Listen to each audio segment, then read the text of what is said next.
Hello, welcome back to the Row for Jesus YouTube channel. I'm your host, Kerrigan Skelly. I'm a certified rowing instructor. And mid-40s, not in perfect shape, but striving to get in better shape every day. And one thing that's been used to help me get in better shape is my Aviron rowing machine. Today, we're going to talk about all things feet. So first, we're going to start with the shoes. What shoes you should wear while you're on the rowing machine. Some guidelines. Should be a flat and a solid bottom, not a squishy bottom. Not a bottom that is soft foam, but a solid bottom. You want to make sure they have the ability to flex, because you're going to come up and you're going to have to flex when you come to the catch before you take your stroke and after the recovery. You want to have minimum cushion in the sole, and I'll get into some examples of the opposite of that here in a second. You want to make sure there's no lift in the heel. So mostly flat, completely flat, not lifting the heel like you have for weightlifting shoes. You want to look for one that has a wide toe box to give your toes room to move around, ample room for your toes. And if you do these things, you'll find the shoe will give you a good, solid connection to the rowing machine through the foot plates. And we'll get into the foot plates here in a little bit as well. But it's one of the connections you have with the rowing machine. There's three. There's one with the arms on the handles. There's one with your bottom on the seat, and there's one with your feet in the foot plates. And so the first one people like to use is barefoot or socks. I just have socks on right now. I've tried this a little bit myself, barefoot and just socks. I personally don't like it. Some people seem to really like it. I'm not sure why. I don't recommend it to people. You're going to get blisters. You may tear up the back of your heel and the back of the foot stretch or the back of the foot plate. You might tear up your foot on the top of the straps, and I'll show you all this here in a second. Your feet are going to get sweaty. I'm assuming they're going to get sweaty anyway as you're working hard, and they might slip out of the foot plates, and you'll have a really hard time getting a full, powerful stroke. You'll have a hard time going at a higher strokes per minute as well. But some people like it, and if you want, you can try it. I personally don't recommend it. I at least would recommend at least wearing socks if you're going to try this at all. And also, if you're rowing at the gym, I think you can imagine why I wouldn't recommend the gym, because it's not really good hygiene to have bare feet or just socks on a piece of equipment and have someone go in right behind you. But hey, if you don't have any shoes that you want to use in a rowing machine, you're afraid you're going to tear up the good ones, you don't have the money to buy the right kind of shoes for a rowing machine that I'd recommend, and you want to just use bare feet or socks, then have at it. I just would strongly warn you against that. The second one is using casual shoes. Now, I don't have any of these myself. I'm going to show you as an example, but typically they're like the skater shoe, like Vans, or like the old Converse All-Stars that people have worn, the low top ones. And they meet that one standard I gave of having a flat, hard bottom with very little cushion, but they really aren't meant to be bent over and over again like the shoes I'm going to show you here in a second. So you'll probably end up ruining them pretty quickly. They're not really meant for exercise like the rowing machine requires. But like I said, if that's all you can afford, or if that's what you want to do, if it works good for you, then hey, have that. I'm just going to give you some recommendations. The next shoe we'll look at is basketball shoes. So I like playing basketball. I don't know about you. I've played basketball for most of my life. And you can see the bottom is real flat. But right off the bat, we're going to have it. You can also flex pretty good, right? Under pressure as you're going up. But as you can see the little air bubble. Nikes are known for these little air bubbles on the side. So there's a lot of cushion at the bottom of the shoe. And rightly so, because these shoes are made for high impact jumping over and over again, and making moves on the basketball court that require to take some pounding. So I wouldn't recommend those, because what's going to happen is as you push at the drive, the beginning of the stroke, to get some good power, some good wattage, and get good meters per stroke, that is actually going to absorb it. Those little air pockets you see there that Nike's famous for, that's going to absorb some of the strength you're putting into, the power you're putting into it. And instead of transferring to the machine like you'd want it to get good numbers, it's going to go right into the shoe itself. The second shoe I have is the same problem. These are the first shoes I use on a rowing machine. They're Nike Air Max. They're just like walking, running shoes. And as you can see, it's got an even bigger air bubble there than my Nike basketball shoes do. And like I said, most people have a pair of these. Not everybody has a pair of basketball shoe high tops, but most people who you know would have a pair of like walking or running shoes. And so these are sufficient. Look, they bend under pressure like they're supposed to.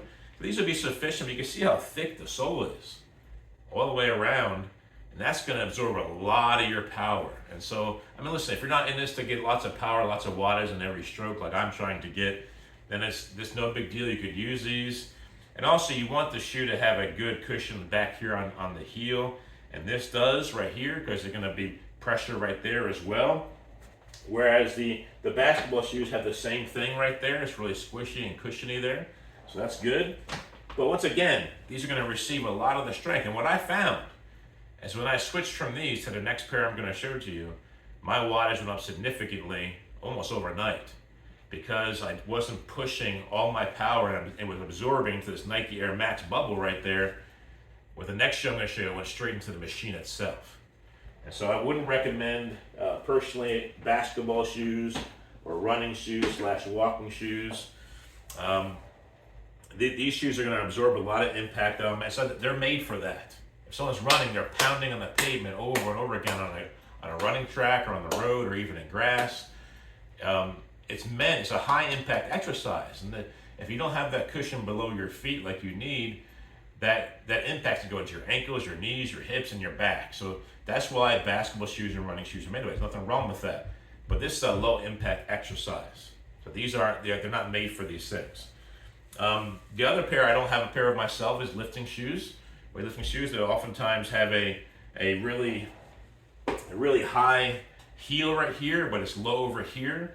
And the reason why you wouldn't want to use those, although once again, if it's all you have, that's fine, it'd be sufficient, is that you're not going to get a full compress with your legs, a full pushing down with your legs at the end of the drive with your legs. You're going to be restricted there to some degree.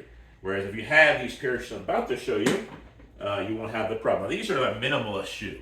As you can see, mine got a little wore out there from the strap, I guess, on the rowing machine.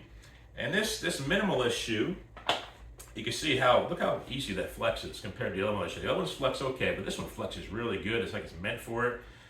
Look, I can go like this. That's how easily it flexes.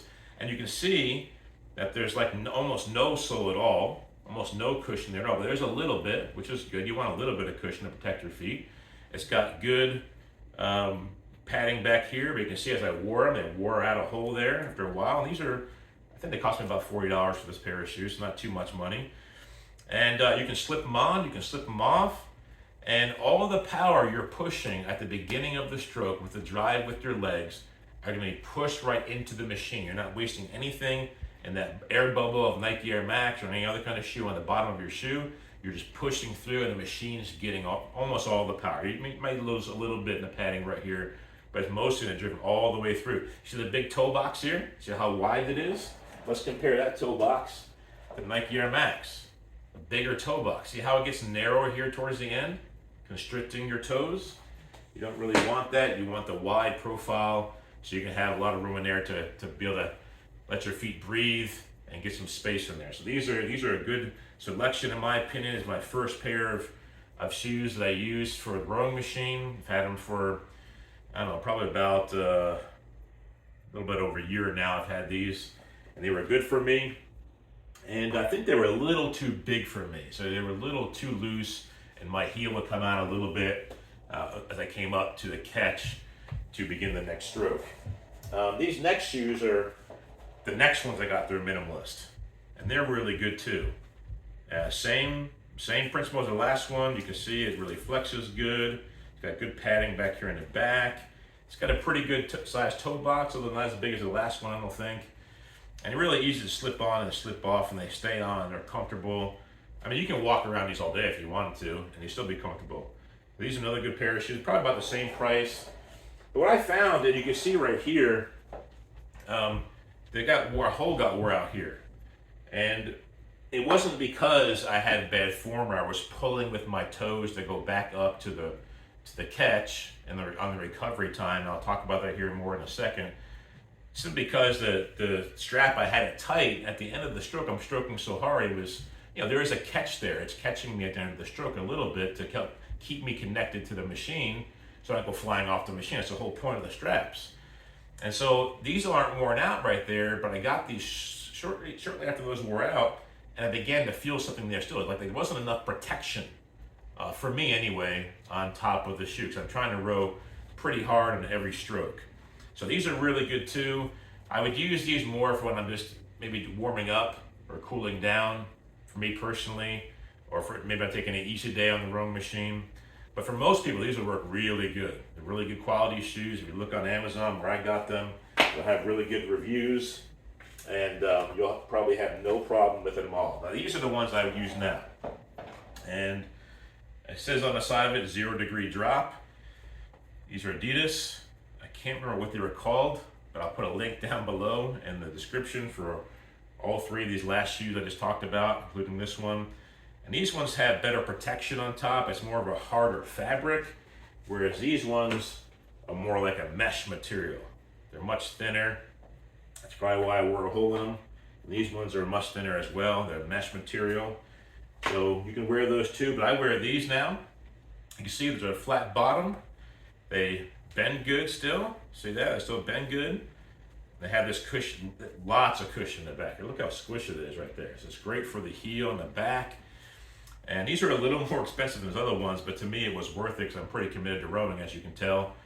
And so I use these now, and they give great, right where the straps would go, great protection there for the top of my feet, and they're not wearing holes in them. They're breathable still, so your feet can breathe, and there's very little cushion on the bottom, and the cushion that is there is like hard. It's not like a soft, foamy type cushion, it's a hard cushion. And so these allow you to transfer your power that you're producing on each stroke back into the machine where you want it to be. So you can have good stats, you can have a good split time, and you can keep on rowing and be happy about your improvements. And so these are the shoes I recommend. So if you're not gonna row real hard, these would be great for you. Or even these ones right here. Once again, the links will be in the description. But if you're gonna row really hard and try to get high wattage, these are the ones I would recommend personally. But like I said, I mean, each person will be a little different. I'm a part of a rowing group on Facebook with over 8,000 members. Some people are rowing their slippers. So, those big fuzzy slippers. Some people are rowing the Crocs, some people are rowing just bare feet. People have all different kind of choices they make when it comes to the rowing shoes, but this is my recommendation for you. One of the first things you need to do when you learn how to row is get your form down. And one of the most important parts about form is foot placement. It sounds like that's not even possible, but it is possible, and you're gonna see here in a minute. So where you put your feet in the foot plate or the foot stretchers is very important. So you have this strap right here, and then you have, on the Aviron, you have these two orange buttons. You press it down, you can move it up and down, like that. And so the smaller your feet are, the more it moves up. Like my daughter, who's 10, she rows on a 1, okay? I typically row on like a 4 or a 5, right? So you need to make sure your feet are in the right place. So how do you know where to put it? So this strap right here should actually go across the widest part of your foot. So I already have it set up on 5 to go across the widest part of my foot, right in there. So right across, well, this doesn't have shoelaces, are kind of low on this one, but usually wherever your shoelaces go across the very top of the end of the shoe, that's where you want it, right across the balls of your feet. So I can row on a 5, or if I wanted to, I could row on a 4. And I have I'm a man with a size 12 shoe, so you can kind of give an idea. But you want to be able to go up like this when you come up to the catch before your next stroke. You want to be able to go up and not have your knees going into your chest. And so I like to have it on a 5. I've even had it on a 6 before, but that was probably pushing it a little bit too much. So across the widest part of your foot, across the balls of your feet, you don't want it across your toes. If I put on the 7, which is probably people who have like a size 15 shoe would do, now it's like right at the base of my toes. So as I go back for the stroke, my toes are going to be the one catching me back here. That's a little too much pressure on your toes. So you don't want it there. So I typically have it on a 5. That's where I like to keep it. So you definitely don't want it on your toes. And if I were to put it too high, like this, put it on a 3 for example, I can't even get my foot in there like that. I gotta undo the straps, put it back in. Do this one on a 3 as well. Right there. Undo the straps.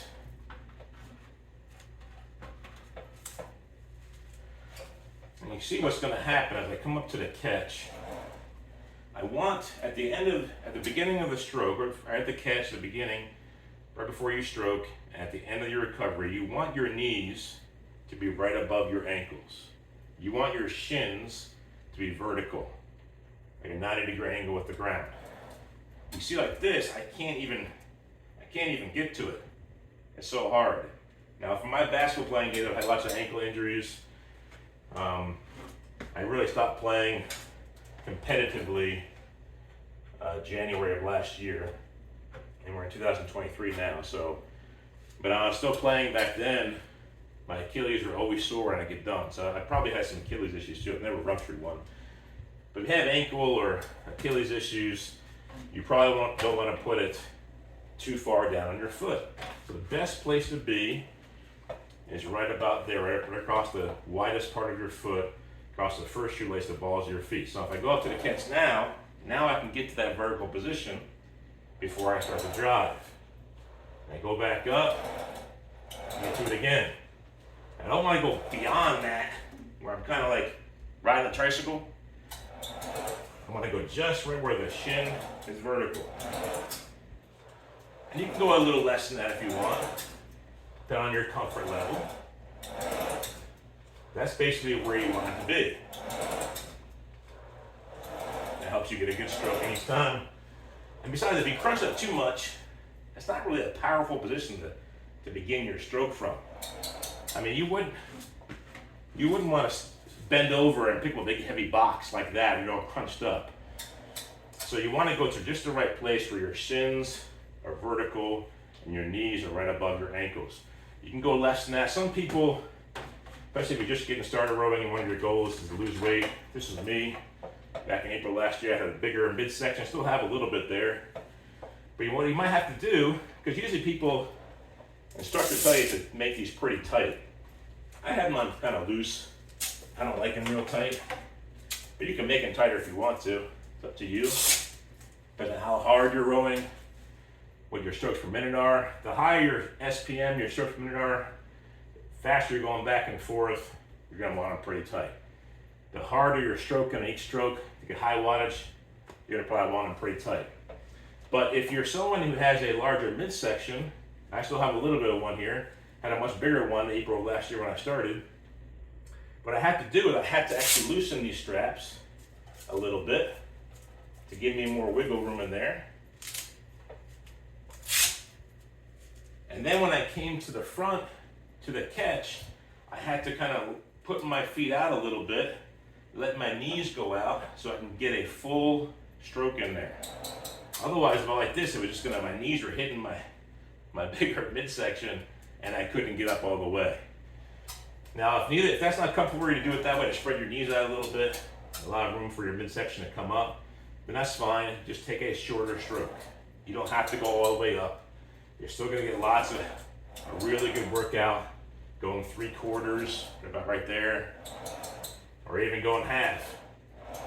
If you're doing those exercises they have on the Aviron where you're trying to go really fast, really high strokes per minute, you're only gonna take half strokes anyway. But for those regular exercises, you wanna have good form as best as you can. So if you have a larger midsection, keep these a little looser so you can put your feet out a little bit at the catch, you get a full recovery to the beginning where your shins are vertical and your knees are above your ankle. Then go for the drive.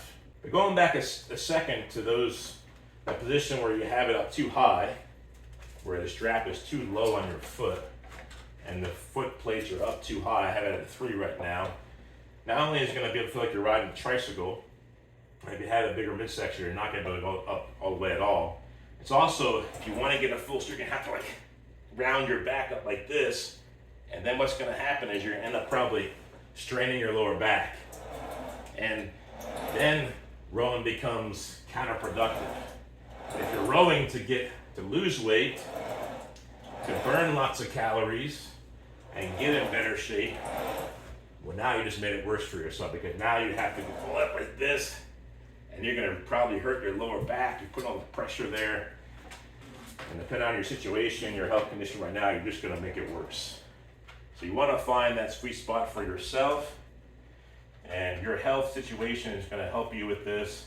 Some of you have bad knees, some of you have bad ankles like me, so you gotta listen to your body, but foot placement is important. So how tight the straps? Once again, if you're going hard, you're going fast, you want to have tight straps.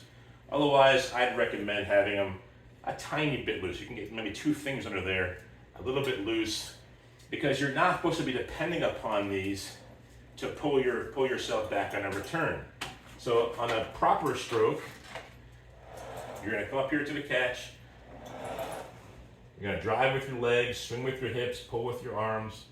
And then it's backwards. Arms, swing, legs. Legs, swing, arms, arms, swing, legs. People do sometimes when they first start, they get to going real fast and they pull up with their feet like that. And that's not proper form. So the straps are not there to see how the top of my feet are lifted up right there, and I'm pulling myself back up. That's not the way you do it. And you're cheating yourself with the workout, because right now, what you're doing, you're supposed to use your core. Once your arms go back up like this, on the recovery, you're supposed to use your core to come back up, and you're cheating your core of that exercise. And instead, you're back here, you let your arms go, then you're pulling like this with your feet. And look, the other problem you have now, you're climbing mountains. Now your handlebar has to go over your knees on the way back. That's another mistake. So you can see how important it is to use these things properly. So if I do a proper form, I'm not pulling with my feet at all. Just like that. All right. So don't pull with your feet. Get a full finish. Recover the proper way with using your core to bring yourself back up, as well as your arms and then your legs. So these are there to catch you so you don't fall off the machine. And I'm stroking pretty hard sometimes, so I really need these. These are important to me, but I definitely don't want to abuse them and pulling back up with my feet. My feet are not made for that. Your feet, top of your feet, very fragile, not much padding, lots of tiny bones. You don't want to use that to pull yourself back up, okay? So if you're going hard, you're swinging back to 11 o'clock like you're supposed to, and you're going at high SPMs, or you're pulling hard, you want to make sure the straps are snug. Otherwise, maybe 2 fingers are there to make it a little loose, and that way you'll get a good workout. The last thing I would say about feet when it comes to the rowing machine, the question is, should your heels go up at the catch before you start the next stroke? Well, like I told you before, your knees should be above your ankles at the catch, right before you do the drive, and your shin should be vertical. So, if that's proper form, if doing that makes you raise your heels a little bit, that's fine. But you definitely shouldn't be coming up so high, I can't even do it, I'm not that flexible, where your seat's almost hitting your heels, or your shins go past vertical, or your knees go past your ankles. Just in that sweet spot is where you're getting the most power from your legs, so you're getting the best drive, best split time, most calories burned. That's the right way to do it. So the answer for whether the heels come up is going to be different for everybody. There isn't a cookie cutter answer for that question. So I encourage you, get the right shoes if you can afford it. Find the shoes that work best for you. I gave you the best ones for performance and efficiency on the machine. Put your feet in the right place on the foot stretcher, the foot plates. Put the straps in the right place so you don't injure your feet. And make sure that when you are about to start the return of the stroke, on the way back up, you're not pulling up with your feet against the straps. And once again, lastly, it's okay for your heels to come up. It's not a big deal. Now, if you have Achilles issues, you might want to watch how much pressure you're putting on your Achilles there. If you injure your Achilles, you're going to be out for a long time. Well, hopefully this is helpful to you. Once again, I'm Kerrigan, certified rowing instructor. This is the Row for Jesus YouTube channel. I'm a Christian. I'm a rower. I love rowing. I love staying in shape. And I want to extend my life as far as I can to live for the glory of God and be with the ones I love. God bless you. Have a good day.